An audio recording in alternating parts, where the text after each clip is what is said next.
Saya berdoa kita semua senantiasa dalam keadaan yang baik, keadaan yang sehat, dalam perlindungan senantiasa oleh kasih karunia Tuhan. Nah, pada sore hari ini kita mau belajar sedikit tentang perjanjian. Sebenarnya konsep perjanjian ini adalah yang saya akan bagikan pada sore hari ini masih menyambung dari khotbah tentang Pentakosta yang kita bahas beberapa minggu ke belakang. Jadi kita sudah bicara tentang Pentakosta kurang lebih 4 minggu ya kurang lebih. Tetapi kita mau belajar karena ada banyak hal yang besar yang Tuhan kerjakan di dalam kehidupan kita, umatnya yang percaya kepada Tuhan melalui peristiwa Pentakosta. Kalau yang pertama saya review sedikit, saya ulang sedikit untuk mengingatkan kita semua. Di minggu pertama bicara tentang Pentakosta, kita belajar tentang berkat-berkat Pentakosta yang disampaikan oleh Mas Wisnu. Kurang lebih ada 7 poin yang begitu luar biasa. Di minggu berikutnya kita belajar tentang angka 50. Jadi Pentakosta bicara hari ke-50. Ada makna yang khusus tentang konsep 50. Jadi tentang kegenapan anugerah yang dicurahkan. Tentang bicara juga di angka 50 seperti tahun Yobel yang ada pembebasan di mana budak-budak dilepaskan, hak-hak milik properti dikembalikan. Demikian juga pada hari Pentakosta, berkat-berkat tersebut juga terjadi di dalam kehidupan orang yang percaya kepada Tuhan. Selanjutnya di 2 minggu yang lalu kita belajar tentang Bethel, artinya rumah Allah, yaitu momentum saat Roh Kudus dicurahkan di hari raya Pentakosta, yang tercatat di Kisah Para Rasul pasalnya yang kedua, itu adalah tonggak di mana dimulai saat itu setiap orang yang percaya menjadi bait Allah. Jadi kalau sebelum Pentakosta hanya satu orang yang punya Roh Kudus yang tinggal di dalam tubuh atau hidup tubuh daging atau hidup orang tersebut, yaitu satu orang itu adalah Tuhan Yesus Kristus. Namun setelah peristiwa Pentakosta, penebusan Tuhan memungkinkan, melayakkan setiap orang yang percaya menerima Roh Kudusnya. Jadi kematian dan kebangkitan Kristus telah memerdekakan kita, menebus kita, sehingga kita dilayakkan, disucikan, dikuduskan. Dan kemudian peristiwa Pentakosta memberikan, menebus kita. Jadi kematian dan kebangkitan Kristus itu membangun kita sebagai bait Allah. Tetapi bait Allah bukan bait Allah kalau Allahnya tidak tinggal di dalam baitnya, di rumahnya.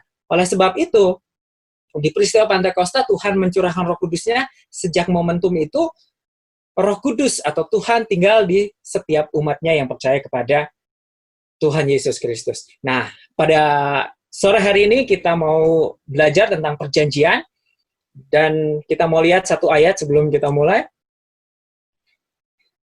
Terambil dari 2 Korintus pasalnya yang ketiga ayat yang ke-6. 2 Korintus pasal yang ketiga ayat yang ke-6. Ialah membuat kami juga sanggup menjadi pelayan-pelayan dari suatu perjanjian baru yang tidak terdiri dari hukum yang tertulis tetapi dari roh. Sebab hukum yang tertulis mematikan tetapi roh menghidupkan. Jadi kita belajar di beberapa minggu yang lalu bahwa Pentakosta yang pertama terjadi di Gunung Sinai. Tepat 50 hari setelah bangsa Israel keluar dari perbudakan di Mesir. Mereka sampai di Gunung Sinai dan kemudian tepat di hari yang ke-50 Tuhan memberikan hukum Taurat kepada bangsa Israel. Makanya kita lihat ada perjanjian lama, ada perjanjian baru.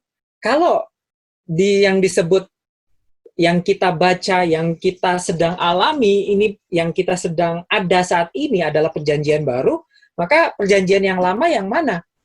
Nah, ayat ini berkata, ialah membuat kami juga. Itu kami di sini bicara Rasul Paulus sebagai penulis surat 2 Korintus ini. Kami juga mewakili Paulus dan rekan-rekan sekerja dari pekerjaan pemberitaan Injil. Jadi, ialah membuat kami juga sanggup menjadi pelayan-pelayan dari suatu perjanjian baru yang tidak terdiri dari hukum yang tertulis. Hukum yang tertulis ini apa yang dimaksudkan dari hukum yang tertulis ini? Hukum yang tertulis ini bicara tentang hukum Taurat.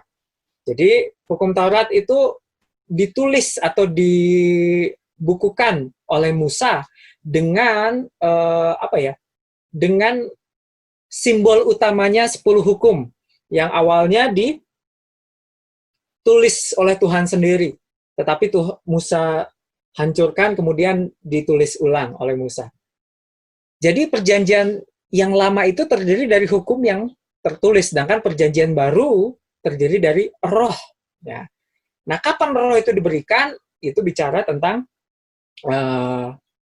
Pentakosta. Jadi perjanjian baru secara utuh dimulai sejak Pentakosta, sejak pencurahan Roh Kudus. Nah, kita mau belajar bicara tentang perjanjian, itu sebenarnya sesuatu yang sangat luas. Mungkin kita bisa bahas beberapa pertemuan ya. Tetapi saya mau sampaikan sesuatu yang lebih sederhana, yang saya percaya ini bisa, boleh menguatkan kita, dan kita mau senantiasa bersandar kepada anugerah Tuhan. Nah, pada sore hari ini, bicara tentang perjanjian, saya mau menceritakan kisah dari dua orang, yaitu Daud dan Mephiboset. Mungkin kita semua sering mendengar atau pernah mendengar kisah tentang Daud dan Mephiboset ini. Nah, kita mau lihat. Kita kenal Daud. Siapa Daud? Daud adalah seorang raja Israel yang diurapi Tuhan, seorang pemazmur juga yang diurapi Tuhan. Ya, kita kenal sosoknya karena dia menulis banyak mazmur, juga jadi raja yang luar biasa, disebut orang yang berkenan di hati Tuhan. Tetapi mungkin kita bertanya, siapa Mephiboset? Nah, mari kita lihat. Siapa Mephiboset? Kita mau lihat satu ayat di 2 Samuel 4 ayat yang keempat. Demikian bunyi firman Tuhan. Yonatan, anak Saul, mempunyai seorang anak laki-laki yang cacat kakinya. Ia berumur 5 tahun ketika datang kabar tentang Saul dan Yonatan dari Yizrael. Inang pengasuhnya mengangkat dia pada waktu itu. Lalu lari, tetapi karena terburu-buru larinya, anak itu jatuh dan menjadi timpang. Ia bernama Mephiboset. Nah, jadi kalau kita bertanya siapa Mephiboset ini, Mephiboset adalah anaknya Yonatan, yang juga cucunya Saul. Jadi Saul yang adalah raja Israel yang pertama punya anak Yonatan, dan anak Yonatan punya anak lagi namanya Mephiboset. Jadi Mephiboset adalah seorang keturunan raja, salah satu pangeran Israel. Tetapi kita tahu ceritanya Saul ditolak oleh Tuhan, sehingga Tuhan memilih raja yang baru untuk Israel, yaitu Daud. Nah, Mephiboset adalah sekali lagi cucunya Saul, anaknya Yonatan. Dan dia adalah seorang yang cacat atau timpang. Karena pada usia 5 tahun dia lari sebab ketakutan. Karena merasa terancam atau takut dibunuh. Itulah Mephiboset. Kita mau lihat lagi. Kehidupan Mephiboset. 2 Samuel pasal yang ke-9 ayat yang ketiga. Bunyi firman Tuhan demikian. Kemudian berkatalah raja, tidak adakah lagi orang yang tinggal dari keluarga Saul? Aku hendak menunjukkan kepadanya kasih yang dari Allah. Lalu berkatalah Ziba kepada raja, masih ada seorang anak laki-laki Yonatan yang cacat kakinya. 2 Samuel 9 ayat yang keempat, tanya raja kepadanya, di manakah dia? Jawab Ziba kepada raja, dia ada di rumah Makhir bin Amiel di Lodebar. Mephiboset diceritakan hidup menumpang di rumah Makhir bin Amiel. Letaknya di Lodebar. Jadi, sepanjang kehidupan Mephiboset hidup di dalam pengasingan atau terasing, dalam pelarian. Dikatakan sebenarnya Alkitab mencatat Mephiboset adalah orang yang menumpang, artinya dia nggak punya rumah sendiri, miskin, ya kan? Dan dia terasing, melarikan diri di daerah bernama Lodebar. Lodebar arti katanya gersang, kering, tidak ada rumput. Itu menceritakan daerahnya itu seperti padang gurun yang tidak ada air. Jadi kenapa Mephiboset melarikan diri? Karena dia takut dibunuh oleh Daud sebagai keturunan Saul. Karena di zaman itu, kita tahu ceritanya, Alkitab menceritakan bahwa Saul membenci Daud, memusuhi Daud, dan ingin membunuh Daud. Tetapi Tuhan menyertai Daud, sehingga Tuhan membuat Daud berhasil, dan kemudian justru Saul dan pemerintahannya yang dijatuhkan oleh Tuhan. Kemudian Daud yang justru naik jadi raja. Kemudian seluruh pengikut Saul itu lari, terutama keluarganya. Kenapa? Karena mereka takut kepada Daud. Karena saat Saul jadi raja, Saul memusuhi Daud, membuat Daud menjadi the public enemy number one gitu. Jadi musuh paling nomor satu. Jadi Daud harus melarikan diri ke gua-gua, lari ke sana kemari. Kita lihat dari banyak mazmurnya bagaimana keluh kesah Daud kepada Tuhan saat Daud melarikan diri dari Saul. Karena begitu berat, saudara, kalau kita jadi jadi musuh, kita diincar satu negara. Kalau presiden udah bilang orang ini harus ditangkap, orang ini membahayakan pemerintahan, maka waduh, hidup kita udah tidak akan nyaman. Demikian yang Daud alami. Nah, tapi kemudian Tuhan mengangkat Daud, memberikan Daud tahta Israel sebagai raja dari Israel. Dan kemudian pengikut Saul justru berbalik ketakutan. Kenapa? Karena mereka berpikir Daud pasti akan menghabisi semua loyalisnya Saul. Orang yang loyal, pengikut-pengikut Saul. Nah, terutama keluarganya, keturunannya pun ikut ketakutan dan lari. Karena apa? Karena mereka berpikir Daud pasti menghabisi kita semua keturunan Saul, karena supaya Daud mengamankan tahtanya. Gitu, karena Daud sudah naik jadi raja, dia harus mengamankan tahtanya dengan cara menghabisi semua yang berpotensi mengambil tahta Israel kembali, yaitu keturunan Saul, raja sebelumnya. Nah, oleh sebab itulah Mephiboset hidup dalam pengasingan, dalam pelarian. Dia keluar jauh, tercatat dia tinggal menumpang. Tinggalnya di Lodebar, artinya tempat yang kering, tempat yang miskin, tempat yang tidak ada kehidupan. Kesanalah Mephiboset melarikan diri, mengasingkan diri. Dengan demikian, dia sudah pun dia harus terasing ke tempat yang sulit, ke tempat yang gersang, ke tempat yang kering. Itu pun dia harus menumpang. Alkitab memberi kesan bahwa Mephiboset ini dalam keadaan yang tidak punya apa-apa dan miskin. Jadi Mephiboset sudah dari kecil dia timpang, cacat, jatuh, celaka, sehingga dia cacat, mungkin tidak bisa berjalan, dia miskin, dan kemudian ada di tempat yang tidak nyaman, di tempat yang kering, di tempat yang gersang, dan terasing dari orang-orang. Bersembunyi di dalam ketakutan. Karena apa? Karena dia berpikir, saya pasti dibunuh oleh Raja Israel sekarang, yaitu Daud. Itulah kehidupan Mephiboset. Setidaknya Alkitab menceritakan demikian, apa yang Mephiboset pikirkan di dalam hatinya. Mari kita melihat lebih lanjut tentang hati Daud. Tapi bagaimanakah hati Daud terhadap Mephiboset? Kalau Mephiboset berpikir bahwa Daud akan memburu dia, untuk membunuh dia, untuk membinasakan dia, karena dia adalah keturunan Saul.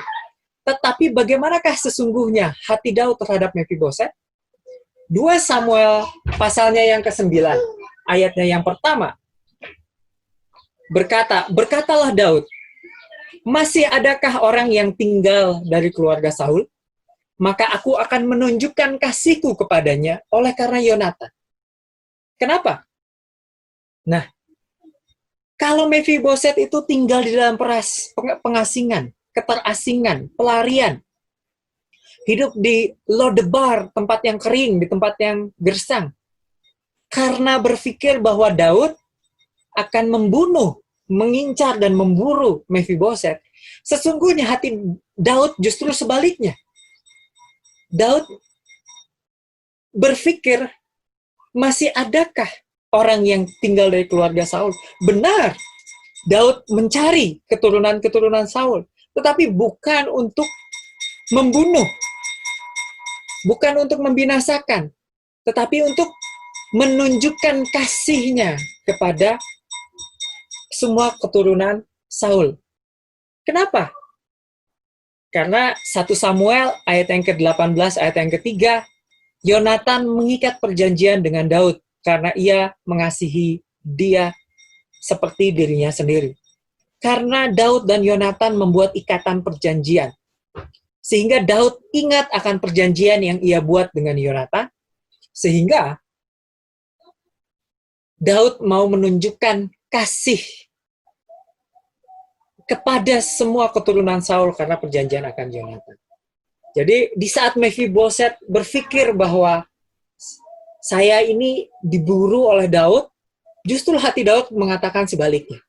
Hati Daud justru mencari Mephiboset untuk menunjukkan kasihnya, kebaikannya, ingin menolong Mephiboset dari apapun yang dia alami. Mari kita lihat selanjutnya. Nah, kemudian Daud mencari Mephiboset. Nah, setelah Mephiboset berjumpa atau bertemu dengan Daud, apa yang dialami oleh Mephiboset? Mari kita lihat ayatnya di 2 Samuel pasalnya yang ke-9, ayatnya yang ke-6, demikian bunyi firman Tuhan. Dan Mephiboset bin Yonatan bin Saul masuk menghadap Daud. Ia sujud dan menyembah, kata Daud. Mephiboset, jawabnya, inilah hamba tuanku. Ayat yang ke-7, kemudian berkatalah Daud kepadanya, janganlah takut sebab aku pasti akan menunjukkan kasihku kepada kamu. Oleh karena Yonatan ayahmu, aku akan mengembalikan kepadamu segala ladang Saul nenekmu. Kepada segala ladang Saul nenekmu, dan engkau akan tetap makan sehidangan dengan aku. Lalu sujudlah Mephiboset dan berkata, apakah hambamu ini sehingga engkau menghiraukan anjing mati seperti aku? Ayat yang ke-9, lalu raja memanggil Ziba hamba Saul itu dan berkata kepadanya, segala sesuatu yang adalah milik Saul adalah milik seluruh keluarganya. Kuberikan kepada cucu tuanmu itu. Ayat yang 10, engkau harus mengerjakan tanah baginya. Engkau, anak-anakmu dan hamba-hambamu, dan harus membawa masuk tuayannya, supaya cucu tuanmu itu ada makanannya. Mephiboset, cucu tuanmu itu akan tetap makan sehidangan dengan aku. Ziba mempunyai 15 orang anak laki-laki dan 20 orang hamba. Berkatalah Ziba kepada raja, hambamu ini akan melakukan tepat seperti yang diperintahkan tuanku, raja kepadanya. Dan Mephiboset makan sehidangan dengan Daud sebagai salah seorang anak raja. Ayat yang ke-12, Mephiboset mempunyai seorang anak laki-laki kecil yang bernama Mika. Semua orang yang diam di rumah Ziba adalah hamba-hamba Mephiboset. Demikian Mephiboset diam di Yerusalem, sebab ia tetap makan sehidangan dengan raja. Adapun kedua kakinya timpang. Jadi kita lihat Mephiboset berpikir bahwa Daud akan mengincar dia untuk mencelakai dia, untuk membunuh dia, karena dia adalah keturunan Saul. Tetapi sesungguhnya apa yang terjadi? Daud begitu mengasihi Mephiboset karena ikatan perjanjian yang Daud buat dengan ayahnya, Yonatan. Dan saat bertemu dengan Daud, inilah yang terjadi atas Mephiboset. Jadi, kalau sebelumnya Mephiboset tinggal dengan menumpang, itu pun di tempat yang jauh, di tempat yang gersang, di tempat yang kering, yang tidak ada rumputnya, jauh dari sumber air. Tetapi, Daud berkata kepada Mephiboset, segala ladang milik Saul, nenekmu. Jadi milik Saul itu kakeknya Mephiboset, dan juga milik neneknya itu dikembalikan, diberikan kepada Mephiboset. Saul adalah seorang raja Israel. Sesungguhnya kalau dia punya ladang, keluarga Saul punya ladang, tentunya ladangnya tidak sedikit. Ladangnya besar, karena sebelumnya dia seorang raja. Dia raja pertama dari orang Israel.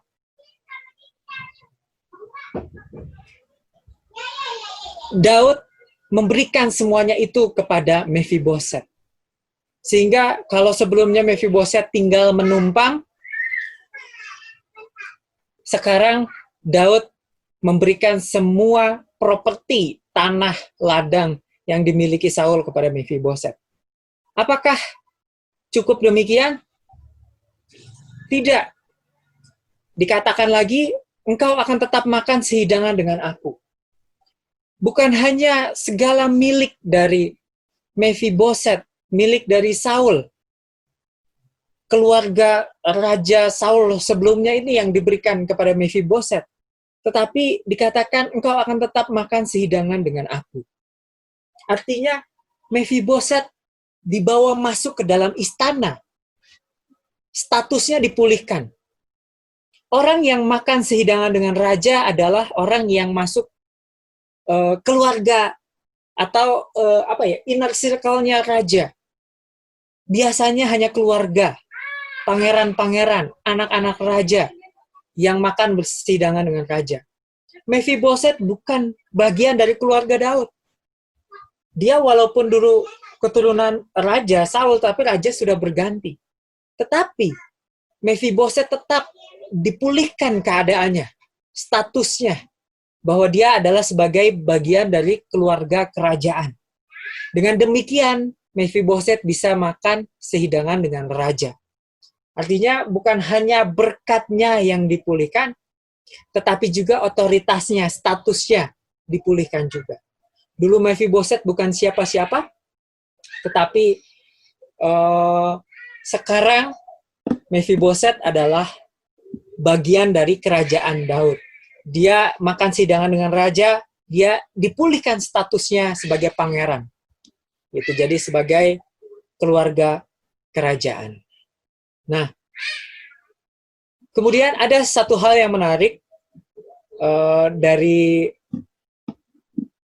cerita ini, yaitu di 2 Samuel pasal yang ke-5, ayatnya yang ke-8. Saya nggak catat di slide yang saya buat, saya lupa memasukkannya, tapi kita mau baca, kita mau buka Alkitab kita dari 2 Samuel pasalnya yang ke-5, ayatnya yang ke-8. 2 Samuel pasal yang ke-5, ayatnya yang ke-8. Saya bacakan untuk kita semua 2 Samuel pasal yang ke-5 ayat yang ke-8. Daud telah berkata pada waktu itu, siapa yang hendak memukul kalah orang Yebus, haruslah ia masuk melalui saluran air itu. Hati Daud benci kepada orang-orang timpang dan orang-orang buta. Sebab itu orang berkata, orang-orang buta dan orang-orang timpang tidak boleh masuk bait. Daud itu sebenarnya benci sama orang-orang yang timpang, orang-orang yang cacat. Nah, Mephiboset ini cacat.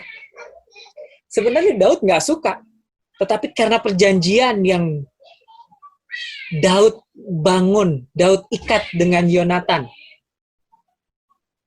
maka Daud menerima Mephiboset di dalam keluarga kerajaan. Itulah kasih karunia, itulah anugerah yang Tuhan sediakan. Gambaran bagaimana Tuhan begitu mengasihi kita, demikian juga isi hati Daud kepada Mephiboset. Demikian juga gambaran adalah gambaran hati Bapa, hati Tuhan kepada kita, orang-orang yang berdosa, yang telah jatuh kepada dosa. Nah, kita mau lihat lagi di ayat ini. Setelah Daud mengatakan berkat-berkat anugerahnya kepada Mephiboset, apa respon Mephiboset? Mari kita lihat 2 Samuel 9 ayat yang ke-8. Lalu sujudlah Mephiboset dan berkata, apakah hambamu ini sehingga engkau menghiraukan anjing mati seperti aku? Mephiboset punya pandangan yang buruk tentang dirinya sendiri. Dia menganggap dirinya anjing, kemudian mati. Anjing untuk orang Israel itu adalah binatang yang tidak tidak kudus, yang tidak kosyar, yang haram, menajiskan, gitu. Mephiboset menggambarkan dirinya itu seorang yang najis, yang nggak layak di hadapan Tuhan, di hadapan Daud. Tetapi Daud mengangkat Mephiboset. Daud memberkati Mephiboset, memulihkan Mephiboset. Kalau Mephiboset berpikir dirinya seperti anjing mati, tetapi Daud memulihkan dia, mengangkat dia, makan sehidangan dengan hidangan raja. Sungguh anugerah yang luar biasa yang Mephiboset terima. Mari kita lihat ayat yang ke-13. Kita lihat ayat yang ke-10 dulu. Engkau harus mengerjakan tanah baginya. Siapa engkau yang dimaksud ini? Ayat yang 9 bilang adalah Ziba, hambanya Saul. Jadi Daud memerintahkan hamba Saul, Ziba, untuk mengerjakan tanah. Artinya semua ladangnya dikembalikan dan dia mempunyai hamba. Jadi Mephiboset menerima tuayan tanpa harus mengerjakannya. Itu gambaran dari anugerah juga yang Tuhan sediakan bagi kita. Jadi Daud memerintahkan Ziba untuk mengerjakan tanah baginya dan membawa masuk hasilnya kepada Mephiboset. Demikian. Dan di ayat yang ke-13 berkata dari 2 Samuel 9 ini, demikianlah Mephiboset diam di Yerusalem sebab ia tetap makan sehidangan dengan raja. Adapun kedua kakinya timpang. Nah, jadi kalau sebelumnya Mephiboset tinggal di Lodebar, tempat yang gesang, kering, tidak ada rumput, tidak ada air. Sekarang Mephiboset diam di mana? Tinggal di mana? Di Yerusalem, ibu kota Israel. Jadi di tempat di mana bait Allah ada, di tempat yang diberkati Tuhan, di tempat yang dipilih Tuhan. Gambaran dari berkat-berkat Tuhan diberikan, dicurahkan. Kalau dulu Lodebar di tempat yang gersang kering, tidak ada berkatnya, tidak ada airnya, tidak ada yang baik. Kemudian sekarang Mephiboset berada di Yerusalem, dekat dengan raja, berlimpah semua kebutuhannya, berkatnya. Inilah hal yang terjadi atas Mephiboset karena ikatan perjanjian yang Daud bangun, yang Daud ikat bersama dengan Yonatan, ayah Mephiboset. Jadi merangkum sedikit, tadi kita sudah baca bahwa harta kepemilikannya dikembalikan, status sebagai keturunan rajanya dipulihkan kepada Mephiboset. Mephiboset kembali bisa makan sehidangan dengan raja, dan kemudian juga diperintahkan orang-orang untuk bekerja bagi Mephiboset. Nah,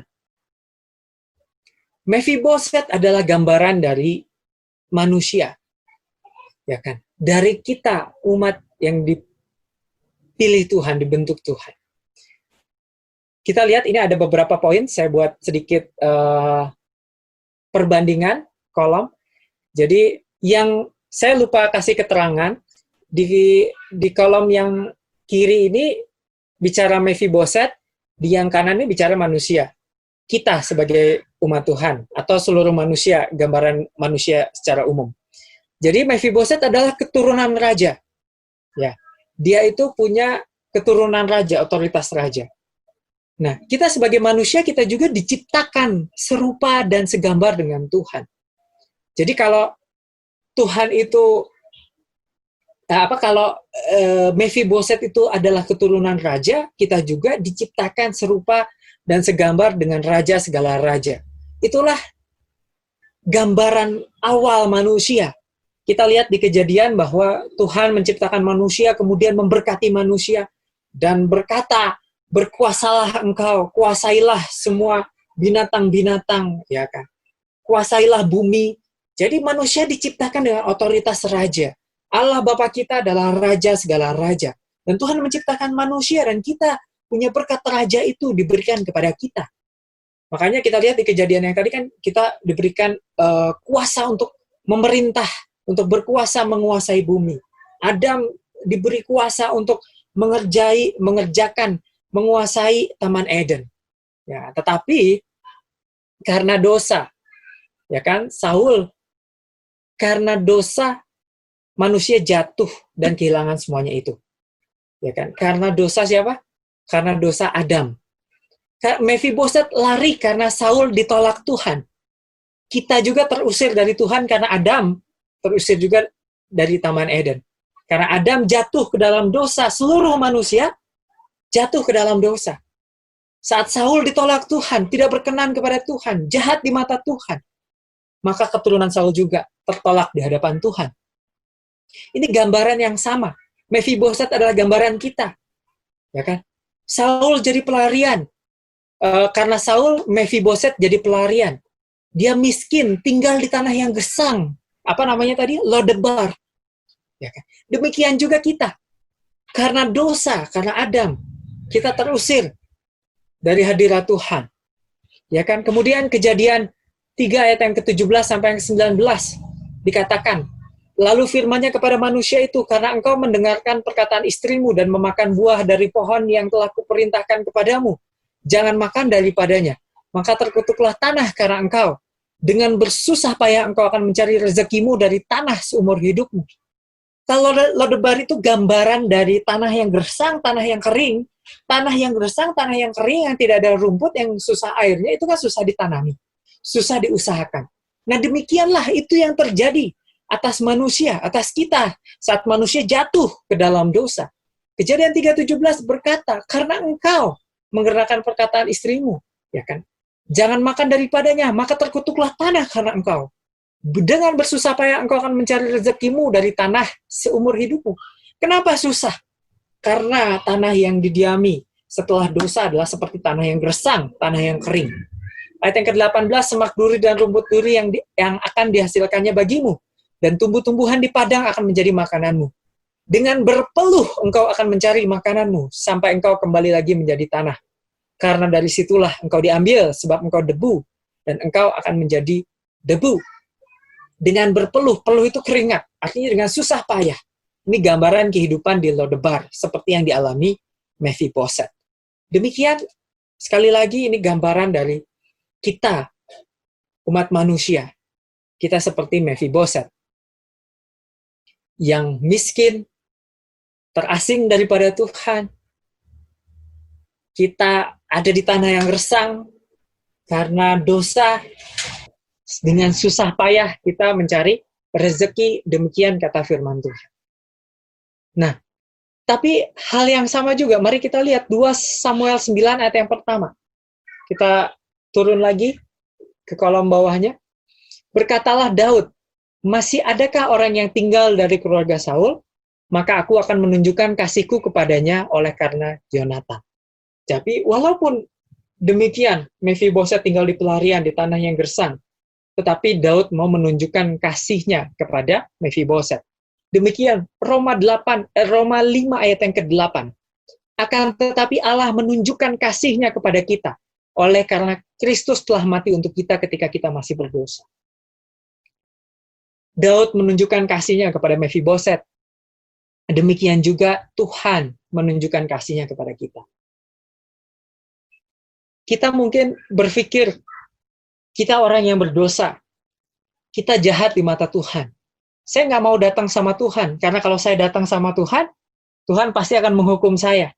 Tuhan pasti akan menghakimi saya. Saya akan menerima balasan dari perbuatan-perbuatan saya yang jahat. Saya pasti binasa. Kalau saya datang sama Tuhan, akhirnya kita lari daripada Tuhan. Ini adalah gambaran umum kehidupan manusia. Manusia lari menghindari Tuhan karena kekudusan Tuhan. Karena hati nurani manusia mengatakan demikian. Jadi, gambaran ini adalah gambaran pikiran Mephiboset. Mephiboset lari jauh-jauh dari Yerusalem, jauh-jauh dari Daud, karena berpikir bahwa Daud akan membunuh, mengincar Mephiboset. Mungkin sebagian kita, sebagian orang percaya ataupun orang belum percaya di luar sana banyak yang berpikir bahwa saya nggak mau datang sama Tuhan, karena Tuhan akan menghakimi saya atau menghukum saya. Seringkali perasaan Mephiboset ini dialami oleh kita manusia. Dan bahkan kita orang-orang Kristen, orang-orang yang sudah percaya pun sering memiliki perasaan, pikiran yang dipikirkan oleh Mephiboset. Jadi berpikir bahwa Daud, sang raja, akan mengincar saya, membunuh saya. Karena dosa, kita juga berpikir Tuhan pasti menghakimi saya. Tetapi sesungguhnya bahwa kebalikannya, bahwa Daud sesungguhnya mau menunjukkan kasih kepada Mephiboset. Demikian sesungguhnya Tuhan dalam keadaan kita yang berdosa, sebenarnya Tuhan mau menunjukkan anugerah dan kasih karunia buat kita. Dan di poin yang terakhir, sebenarnya Mephiboset saat dia menerima undangan Daud untuk datang, saat dia menerima perjanjian antara Daud dan Yonatan, Mephiboset dipulihkan. Demikian juga kita orang percaya yang menerima ikatan perjanjian yang Tuhan buat, ikat antara Tuhan dengan Bapa disalib lewat perjanjian darah, lewat tubuh dan darahnya yang Tuhan Yesus berikan buat kita supaya mengikat perjanjian, mewakili kita. Demikian kita juga dipulihkan dan diberkati. Mari kita lihat selanjutnya, bahwa apa berkat perjanjian. Kalau kita lihat Matius 26 ayat 28, sebab inilah darahku, darah perjanjian yang ditumpahkan bagi banyak orang untuk pengampunan dosa. Jadi darah Yesus itu adalah darah perjanjian. Artinya apa? Darah yang digunakan untuk mengikat perjanjian. Artinya perjanjian yang diikat dengan nyawa. Kalau saya melanggar, saya mati. Kurang lebih demikian perjanjian darah. Tetapi Tuhan Yesus menyerahkan dirinya, mewakili kita. Karena manusia semuanya berdosa. Maka Tuhan yang memberikan hidupnya, mati buat kita, supaya dia bisa mengikat perjanjian dengan Bapa di surga. Efesus 1 ayat yang ketiga berkata, terpujilah Allah dan Bapa Tuhan kita Yesus Kristus, yang dalam Kristus telah mengaruniakan kepada kita segala berkat rohani di surga. Jadi Allah Bapa kita di dalam Kristus telah mengaruniakan. Saya highlight, saya tandai, saya tekankan bahwa telah mengaruniakan. Artinya sudah. Tuhan Bapa kita di surga telah mengaruniakan kepada kita segala berkat rohani di surga. Kenapa? Ayat yang ke-7, sebab di dalam Dia dan oleh darahnya kita beroleh penebusan, yaitu pengampunan dosa, menurut kekayaan kasih karunia-Nya. Artinya, Tuhan mengaruniakan, telah mengaruniakan kepada kita segala berkat rohani di dalam surga, karena Tuhan telah menebus dan mengampuni kita. Selama kita belum ditebus, belum diampuni, maka berkat itu tidak bisa diberikan kepada kita. Tidak bisa kita terima, tetapi Tuhan menebus kita, mengampuni dosa kita. Dengan cara apa? Dengan cara mengikat perjanjian darah dengan Bapa. Memberikan darahnya yang mahal sebagai perjanjian jaminan bahwa berkat-berkat Tuhan disediakan atas kita. Jadi itulah apa yang terjadi atas Mephiboset, demikian juga terjadi atas kita. Saya mau mengajak sedikit berkat apa yang diterima Mephiboset saat berjumpa dengan Daud. Ya. Yang pertama, kita lihat ayat yang ke-7, ini 2 Samuel 9 ayat yang ke-6. Di bawahnya kita mulai dari ayat yang ke-7. Janganlah takut, aku pasti akan menunjukkan kasihku kepadamu oleh karena Yonatan ayahmu. Jadi kita ada berkat jangan takut. Daud berkata kepada Mephiboset, janganlah takut. Kalau Mephiboset dikatakan jangan takut oleh Daud, maka demikianlah juga, karena Mephiboset adalah gambaran kita manusia, dan Daud adalah gambaran Tuhan. Jadi Tuhan berkata juga kepada kita, janganlah takut, karena Tuhan pasti akan menunjukkan kasih-Nya kepada kita. Oleh karena Yonatan ayahmu. Itu bicara anak karena Yesus yang telah memberikan nyawanya kepada kita. Jadi Bapa di surga berkata kepada kita hari ini, janganlah takut, sebab Allah pasti akan menunjukkan kasih-Nya kepada kita. Oleh karena Yesus yang telah menebus dan membayar kita. Dikatakan lagi, aku akan mengembalikan kepadamu segala ladang Saul nenekmu. Ya kan? Segala yang hilang di dalam kehidupan kita karena dosa. Apa yang hilang karena dosa? Pertama, keselamatan tentunya. Hubungan dengan Tuhan, hubungan dengan sesama, hubungan keluarga, ya kan, itu direnggut. Kita sempat entah di sini, entah di ya, kita pernah melihat apa yang akibat dosa dalam kehidupan manusia. Banyak sekali masuk. Masalah keluarga masuk, masalah ekonomi masuk, masalah kesehatan masuk, ya kan? Kesehatan, ekonomi, dan keluarga, masalah keluarga. Damai sejahtera juga hilang. Itu semuanya hilang karena dosa. Tetapi dikatakan, aku akan mengembalikan segala milikmu, kata Daud. Nah, Tuhan berikan kesehatan, berkat, sukacita, itu kepada kita. Dan hilang, rusak karena dosa. Tetapi karena perjanjian darah ini, karena salib Tuhan mengembalikan itu kepada kita. Luar biasa, saudara semua. Dikatakan juga Tuhan, Daud memerintahkan hamba Saul, Ziba, untuk mengerjakan tanah baginya. Tuhan juga akan mengerjakan hamba-hambanya. Pengikut-pengikutnya ini mungkin bicara juga tentang malaikat-malaikat untuk menolong kita, untuk membantu kita. Di Mazmur dikatakan malaikat-malaikat Tuhan juga berkemah di sekeliling kita, menatang kita di atas tangannya. Itu dikatakan berkat yang Tuhan sediakan lewat perjanjian ini. Dan dikatakan juga, engkau akan tetap makan sehidangan dengan aku. Artinya kita bagian dari keluarganya Tuhan. Kita jadi keluarga Allah. Dulu kita orang berdosa. Surat Kolose mengatakan, kita ini seteru Allah, musuh Allah. Tetapi kita sekarang adalah anak-anak Allah, keluarga Allah. Sekarang kita dipulihkan kembali masuk ke dalam keluarga Tuhan. Kita makan sehidangan dengan raja. Apa yang raja makan, itu yang kita makan juga. Jadi apa yang menjadi makanan raja itu yang kita nikmati. Berkat-berkat raja itu juga yang kita nikmati. Nah, oleh karena itu kita bisa menikmati berkat-berkat Allah. Kesehatan. Mungkin juga keuangan, keluarga yang diberkati, damai sejahtera, sukacita. Itu menjadi bagian kita. Oleh karena apa? Bukan karena kita baik. Tetapi karena perjanjian yang Yesus lakukan. Yang Yesus ikat dengan Bapa. Dikatakan di ayat yang ke-13, Mephiboset diam di Yerusalem. Yerusalem itu tempat rumah Allah ada. Tempat bait Allah dalam bentuk bangunan dibangun itu di Yerusalem. Itu berkata hadirat Tuhan itu nyata di sana. Yerusalem bicara hadirat Tuhan. Dikatakan kalau dulu Mephiboset tinggal jauh di tanah yang gersing, di tanah yang kering, di tanah yang gersang, di Lodebar, sekarang dia diam di Yerusalem. Dulu kita jauh dari hadirat Tuhan, kita nggak bisa datang kepada hadirat Tuhan.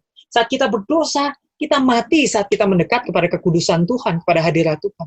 Tetapi sekarang lewat perjanjiannya, perjanjian Yesus yang Yesus buat, yang Yesus ikat dengan darahnya, kita bisa mendekat masuk ke hadirat Tuhan. Di Mazmur 23, Daud berkata di pasalnya yang terakhir, dan aku akan diam dalam rumah Tuhan sepanjang masa. Bagaimana Daud bisa tinggal dalam rumah Tuhan? Bagaimana orang berdosa, manusia berdosa ini bisa tinggal di rumah Tuhan sepanjang masa? Dekat dengan Tuhan? Tidak bisa. Hanya oleh karena penebusan Kristus. Daud bisa melihat itu ke depan. Dia melihat bagaimana anugerah kasih karunia dari Sang Mesias yang menyediakan itu baginya. Daud mempercayai itu, menerima itu. Dan itu juga bagian kita hari ini. Ibrani 4 ayat yang ke-16 berkata, dengan berani kita masuk ke ruang Maha Kudus. Ruang Maha Kudus itu ruang tempat Tuhan hadir. Ya kan? Untuk menerima kasih karunia dan pertolongan kita pada waktu ini. Itu dulu kita nggak bisa datang. Kita berseru kepada Tuhan, Tuhan nggak mendengar. Kita ada di tanah yang gersang, tanah yang kering, apa-apa susah. Tetapi sekarang kita ada di dalam hadirat Tuhan. Saat kita berseru, Tuhan menjawab.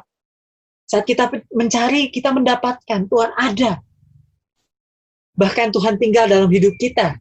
Di 2 minggu yang lalu kita sudah belajar ini. Itulah berkat yang luar biasa. Dikatakan 2 Samuel 9 ayat 13, lihat kalimat yang terakhir. Adapun kedua kakinya timpang. Daud itu nggak suka orang timpang. Seperti halnya Tuhan Yesus itu nggak suka orang yang berdosa. Orang yang cacat itu Daud nggak suka. Kita lihat tadi kan 2 Samuel 5 ayat ke-8, kita sudah baca, Daud itu benci orang yang cacat. Daud benci orang yang timpang. Demikian juga Allah juga membenci dosa. Tetapi dia mengasihi orang yang berdosa. Mephiboset itu disebut adapun kedua kakinya timpang. Itu kenapa? Karena semua yang baik-baik yang Daud sebutkan itu bukan karena Mephiboset sempurna. Mephiboset itu timpang, yang mana ketimpangan adalah hal yang dibenci oleh Daud. Jadi Mephiboset menerima berkat yang luar biasa ini hanya karena kemurahan hati Daud. Karena kasih karunia dari Daud.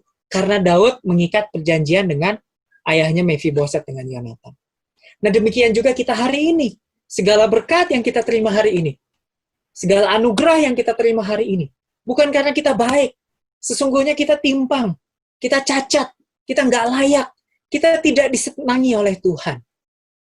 Tetapi, kalau kita menerima berkat itu hari ini, semuanya karena ikatan perjanjian yang Tuhan kerjakan buat kita.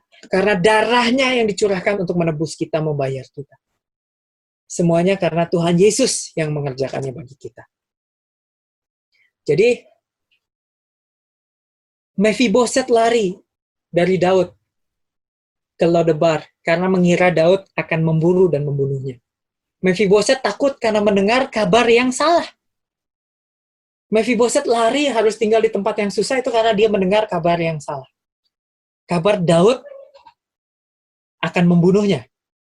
Itu ada di 2 Samuel pasal yang keempat. Ish-Boset dibunuh. Kita bisa lihat. Itu membuat bahwa Mephiboset dan juga para hamba-hamba Saul berpikir bahwa Daud akan membunuh semua keturunan Saul. Padahal tidak demikian. Mephiboset takut karena dia mendengar kabar yang salah. Hari ini kabar apa yang kita dengar? Apakah kita mendengar kabar yang sama seperti yang Mephiboset dengar, bahwa Tuhan marah dan mau menghukum kita, sehingga membuat kita lari dari Tuhan? Bukannya mendekat, tapi justru bersembunyi dari Tuhan.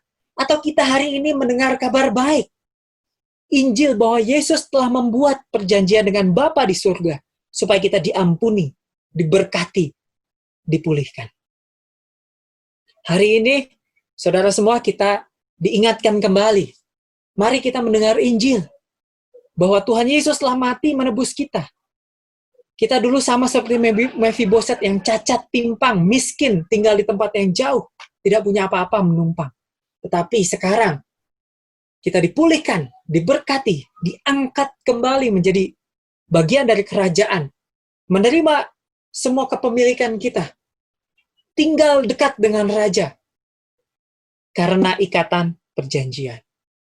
Karena darahnya, darah Tuhan Yesus, yang adalah darah perjanjian yang dicurahkan untuk memeteraikan perjanjian yang dibuat dengan Bapa, bahwa Bapa tidak akan murka lagi, karena semua murka, cawan murka Allah Tuhan Yesus sudah habiskan di kayu salib. Hari ini Tuhan Bapa di surga nggak punya sisa murka lagi buat kita. Dia cuma punya berkat untuk Tuhan berikan, sediakan. Hari ini kita seperti Mephiboset yang dipanggil, dicari. Mungkin hari ini kita bersembunyi jauh daripada Tuhan. Tuhan, saya orang berdosa. Tuhan, saya orang yang gak layak. Saya gak mau datang sama Tuhan. Saya takut Tuhan menghukum saya. Sesungguhnya kabar yang benar adalah Tuhan mau memulihkan kita. Tuhan mau memberkati kita. Tuhan mau mengembalikan semua yang hilang karena dosa. Tuhan merindukan kita untuk menunjukkan kasih-Nya. Terima kasih, Tuhan Yesus memberkati. Hari ini kita mendengar kasih karunia yang besar, bahwa oleh karena darah Yesus, kita menerima berkat dan pemulihan. Itu aja dari saya sore hari ini. Tuhan Yesus memberkati kita semuanya. Amin.